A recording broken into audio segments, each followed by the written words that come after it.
नमस्कार दोस्तों, मैं पिंटू सिन्हा। आप सभी का हमारे फेसबुक पेज और यूट्यूब चैनल ई स्टडी बॉक्स में स्वागत है। आशा करता हूँ आप सभी अच्छे होंगे। आज मैं आप लोगों के लिए फिर से लाया हूँ 25 MCQ जो आप लोगों के आने वाले एग्ज़ाम जैसे ADRE असम पुलिस में बहुत ही फ़ायदेमंद होने वाला है।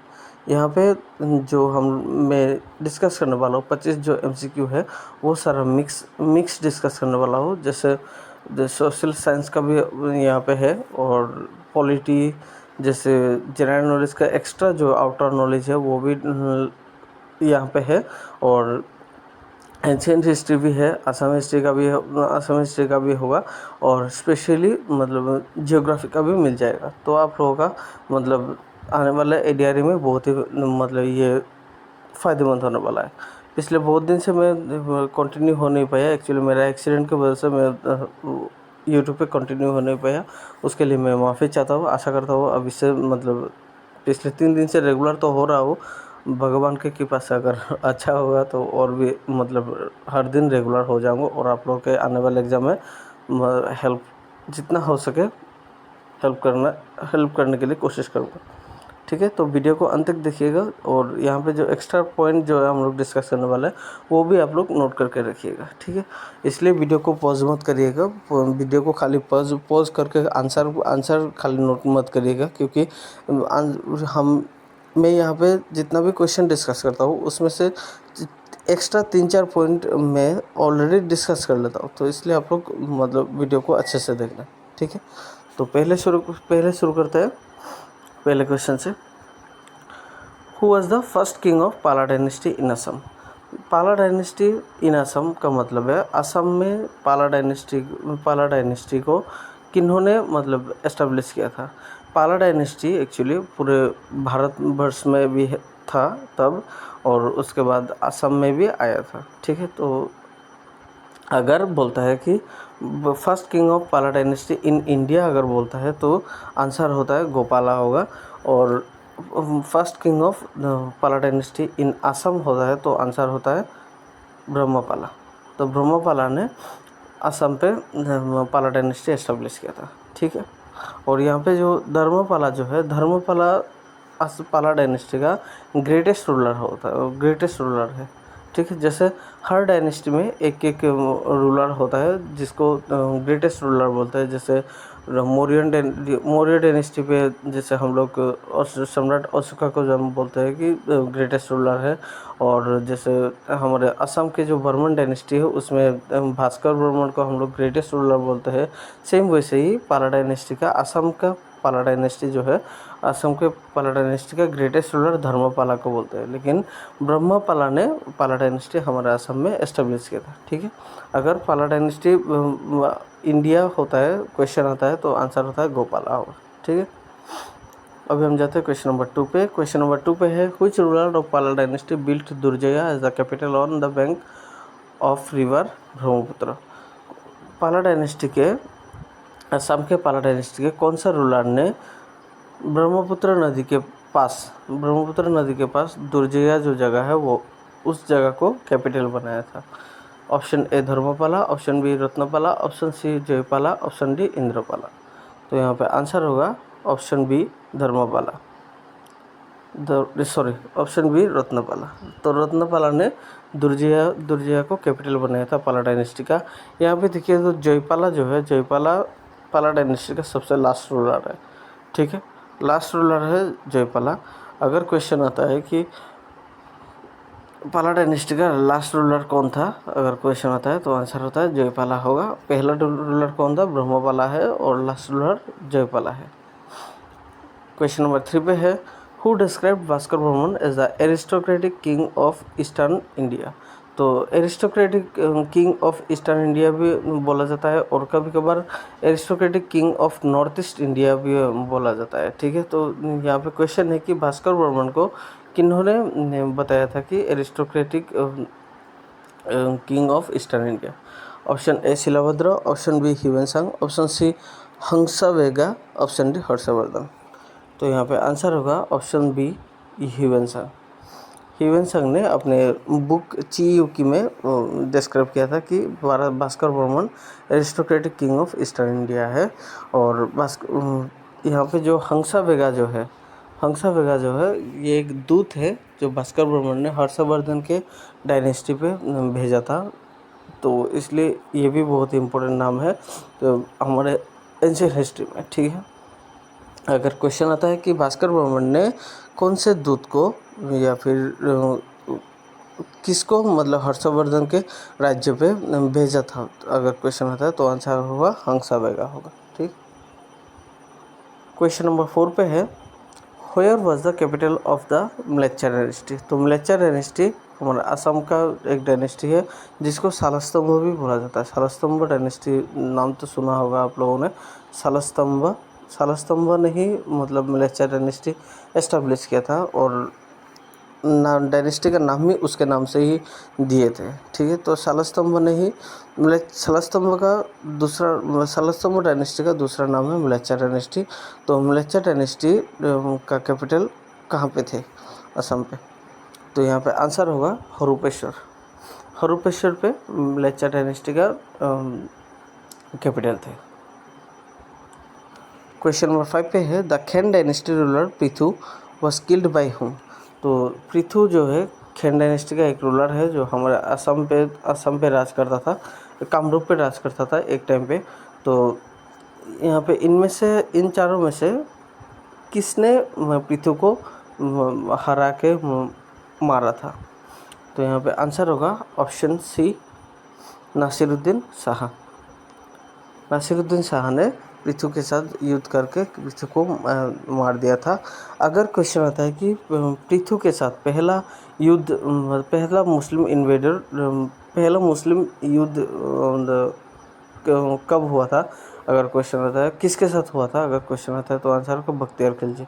तो बख्तियार खिलजी के साथ पहले पृथु और बख्तियार खिलजी के साथ युद्ध हुआ था कामरूप पे।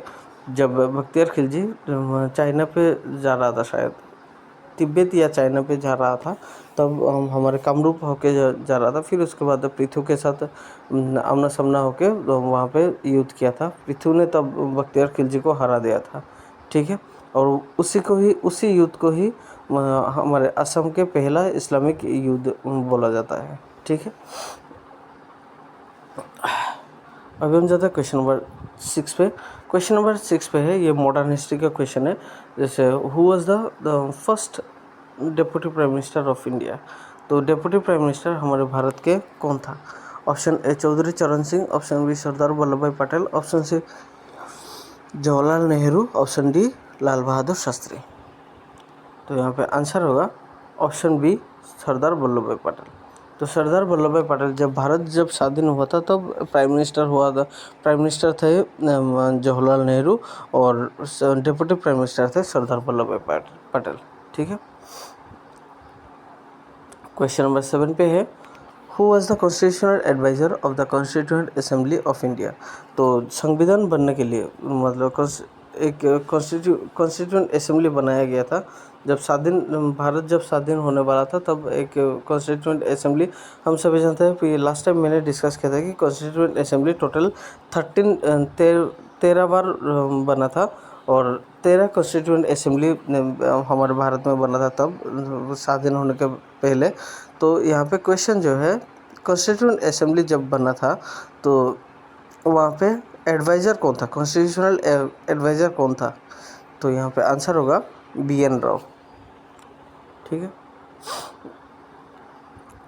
BN राव कॉन्स्टिट्यूशनल एडवाइज़र थे हमारे भारत के कॉन्स्टिट्यूएंट असेंबली का। ठीक है, BN राव। अब हम जाते हैं क्वेश्चन नंबर 8 पे। क्वेश्चन नंबर 8 पे है, what is the retirement age of the chief justice and the जजेस of the supreme court of India. तो सुप्रीम कोर्ट ऑफ इंडिया और हाई कोर्ट ऑफ स्टेट, दोनों का जो चीफ जस्टिस और जजेस जो होता है उन दोनों का भी रिटायरमेंट एज अलग है। जैसे सुप्रीम कोर्ट ऑफ इंडिया का हमारे भारत के सुप्रीम कोर्ट के चीफ जस्टिस और जजेस का रिटायरमेंट एज है 65 ईयर्स। ठीक है, या फिर 65 ईयर्स भी बोला जाता है या फिर 5 ईयर्स टर्म भी बोला जाता है। अगर सपोज़ कोई भी अगर जज 55 उम्र में 55 साल में वो जज बन गया है तो उसका टर्म होगा 5 ईयर्स होगा। अगर सपोज़ मतलब कोई भी जज अगर हमारे जैसे 60 ईयर्स में अगर अपॉइंट हुआ है तो उनका टर्म होता है 65 ईयर्स, अप टू 65 ईयर्स तक साल तक वो काम करेगा। 65 के बाद वो रिटायरमेंट हो जाएगा। ठीक है, तो हाई कोर्ट सुप्रीम कोर्ट के चीफ जस्टिस और जजेस का टर्म होता है 65 ईयर्स तक, रिटायरमेंट एज होता है, और एक्चुअल टर्म होता है 5 ईयर्स। ठीक है, सेम वैसे ही हाई कोर्ट का भी जो हाई कोर्ट का जजेस जो है और हाई कोर्ट का चीफ जस्टिस जो है उनका मतलब रिटायरमेंट एज होता है 62 ईयर्स, 62 साल होता है हाई कोर्ट के जजेस और चीफ जस्टिस के रिटायरमेंट एज 62 साल। ठीक है, याद रखिएगा। सुप्रीम कोर्ट का जजेस और चीफ जस्टिस का एज है रिटायरमेंट एज है 65 ईयर्स और हाई कोर्ट का 62 ईयर्स। क्वेश्चन नंबर 9 पे है, what is the term of A Rajya Sabha member.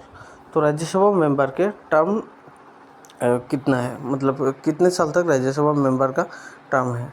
Option A 5 years, option B 6 years, option C 3 years, option D 4 years. तो यहाँ पे आंसर होगा ऑप्शन बी 6 ईयर्स। तो राज्यसभा का जो मेंबर होता है उनका टर्म होता है वो 6 साल है, और लोकसभा का जो मेंबर होता है उनका टर्म होता है 5 साल है। ठीक है, 5 साल लोकसभा के मेंबर है और 6 साल राज्यसभा के मेंबर का है। ठीक है, क्वेश्चन नंबर 10 पे है, on which day the first meeting of the constituent assembly was held. तो कॉन्स्टिट्यूएंट असेंबली का पहला मीटिंग कब बना था, कब बैठा था।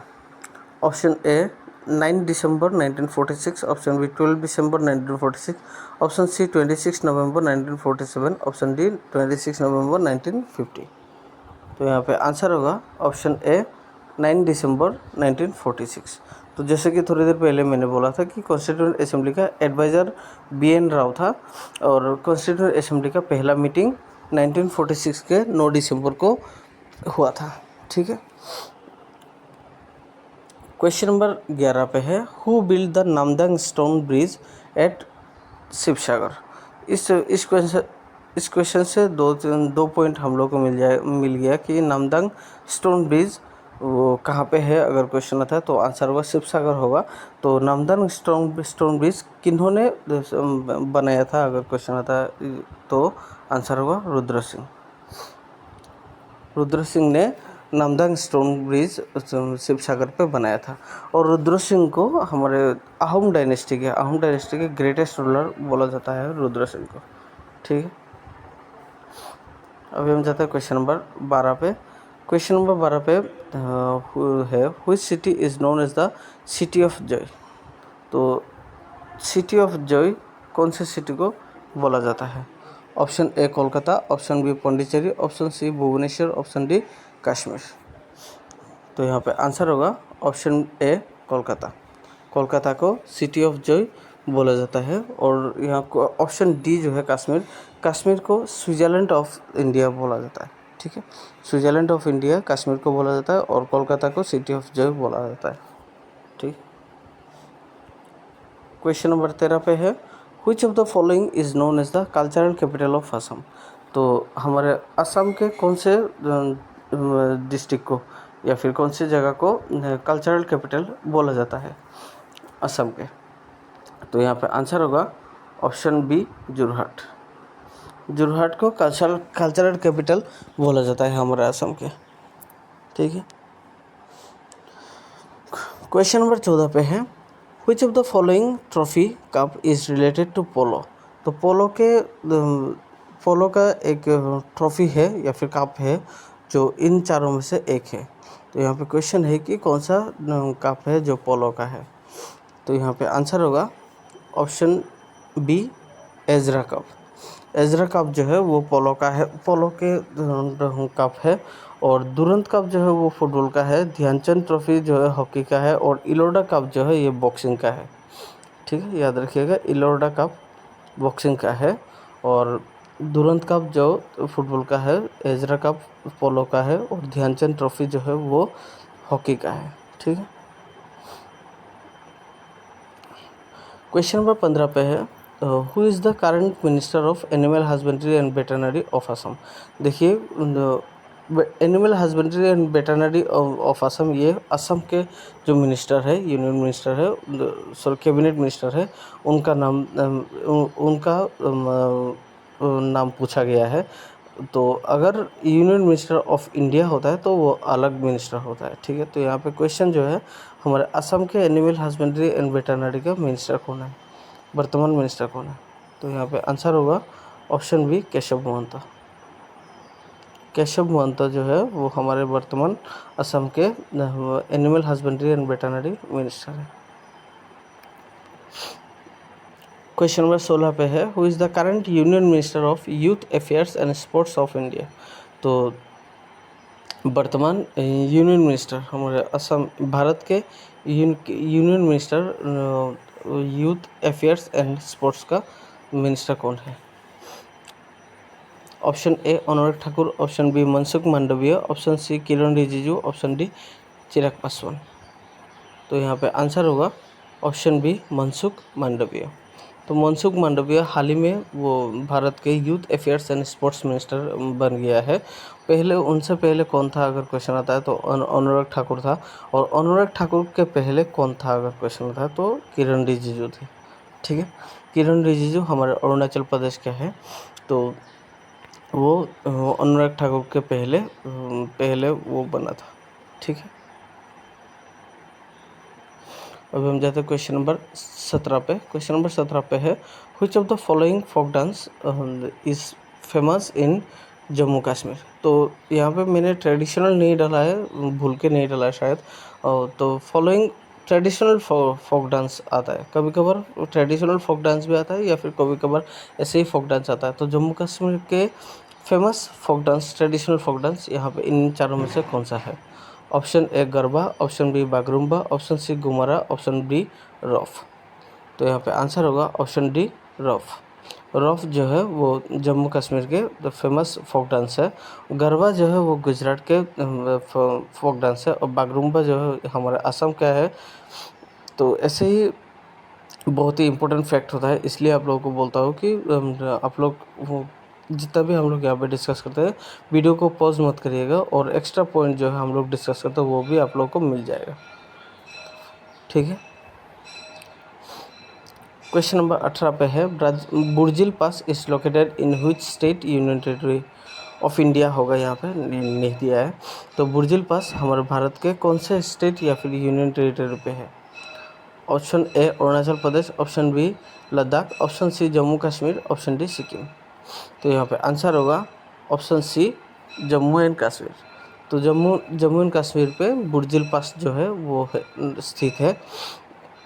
तो जम्मू एंड कश्मीर एक यूनियन टेरिटरी है, याद रखिएगा, Jammu and Kashmir union territory है, लद्दाख भी यूनियन टेरिटरी है, ठीक है। और हाल ही में अगर क्वेश्चन आता है कि हाल ही में कौन से यूनियन टेरिटरी पे 5 डिस्ट्रिक्ट हमारे होम मिनिस्टर ने लॉन्च किया है, अगर क्वेश्चन आता है तो आंसर होगा लद्दाख होगा। तो टोटल अभी लद्दाख पे अभी टोटल 7 डिस्ट्रिक्ट हो गया है, 7 डिस्ट्रिक्ट हो गया है लद्दाख पे। उनसे पहले 2 डिस्ट्रिक्ट थे पहले, ठीक है।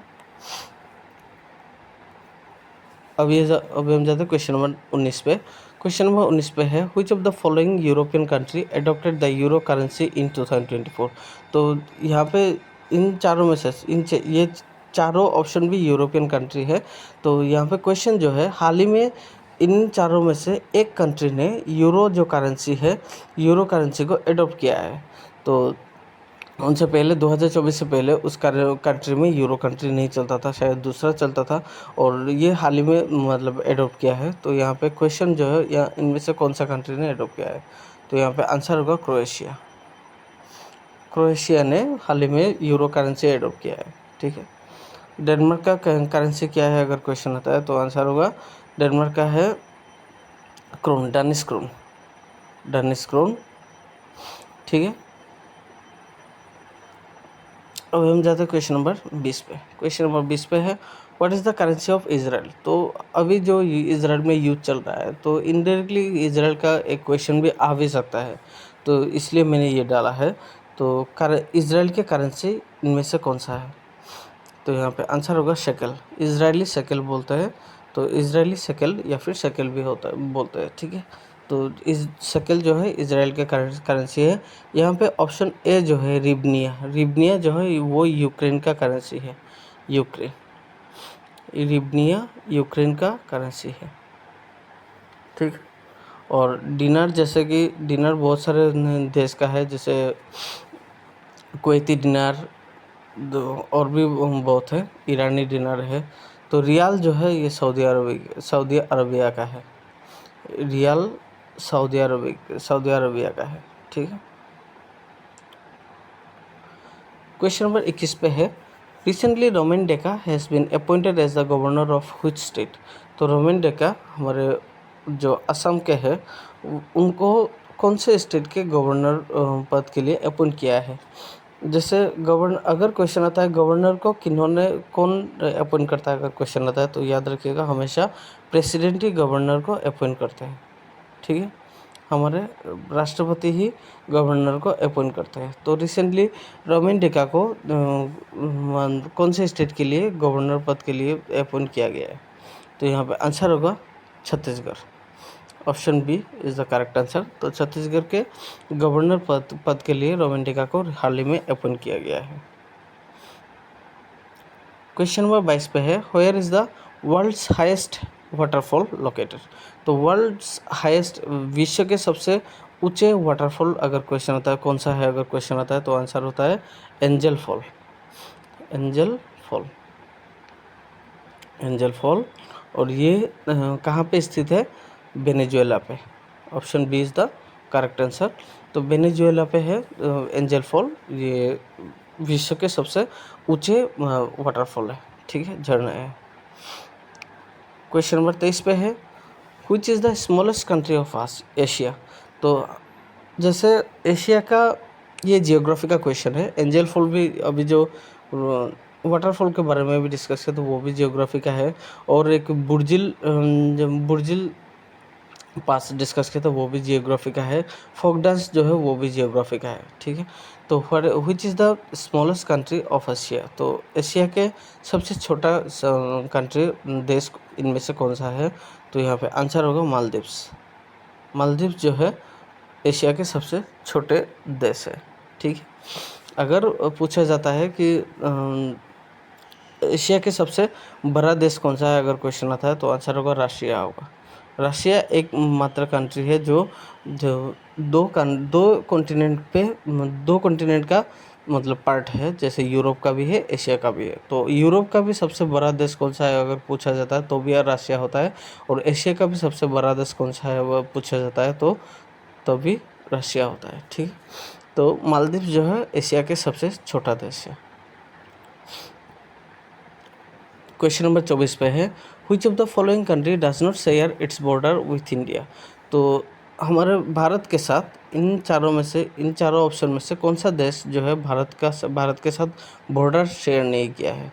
याद रखिएगा ये नोट जो है कभी कभार क्वेश्चन एग्ज़ाम में बहुत ही कन्फ्यूजन कर देता है।